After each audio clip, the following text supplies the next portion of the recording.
नमस्कार दोस्तों, एक ऐसे देश में जहां ज्यादातर बॉलीवुड सेलिब्रिटीज सत्ता और पैसे के गुलाम बने फिरते हैं, वहां बहुत कम स्टार्स ऐसे होते हैं जो ना सिर्फ सिस्टम के खिलाफ खड़े होने की हिम्मत रखते हैं बल्कि उसके खिलाफ बगावत करना चुनते हैं। आप में इतनी कड़वाहट क्यों है? आप में इतनी बिटरनेस क्यों है? Because I'm a rebel, I'm a fighter.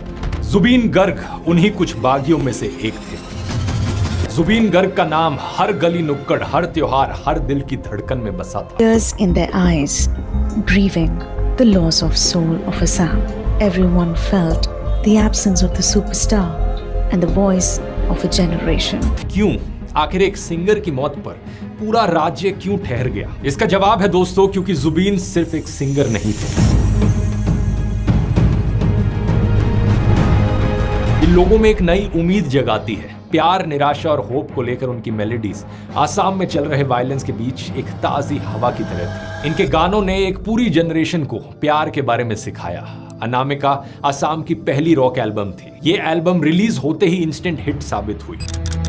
अगले कुछ सालों में जुबीन एक के बाद एक हिट देते गए और पूरी तरीके से आसाम के लोगों की इमेजिनेशन पर छा गए। खास तौर पर युवाओं में इनकी लोकप्रियता सबसे ज्यादा थी। जुबीन के गाने आसाम की वादियों, खेतों और चाय के बागानों में गूंजने लगे। हर मौके के लिए जुबीन का एक गाना था और इन गानों ने लोगों को निराशा के बावजूद अपनी जमीन और अपने कल्चर से प्यार करने की दिया। कभी उनके गानों में पॉलिटिकल डिफाइंस होती तो कभी कल्चरल प्राइड। उनके म्यूजिक की रूट आसाम की जमीन, इसकी नदियां, इसकी फसलें और इसके कल्चर में थी। अपनी इमोशनल वोकैबुलरी से जुबीन ने ऐसे वक्त पर गर्व के साथ आसामीज में गाना और बोलना आसान बनाया जब एस्पिरेशनल लोगों में इंग्लिश लैंग्वेज डोमिनेट कर रही थी। उनके गानों ने एक ऐसी जनरेशन को कल्चरल और पॉलिटिकल कॉन्फिडेंस दिया जो ग्लोबलाइजेशन और माइग्रेशन के प्रेशर्स का सामना कर रही थी।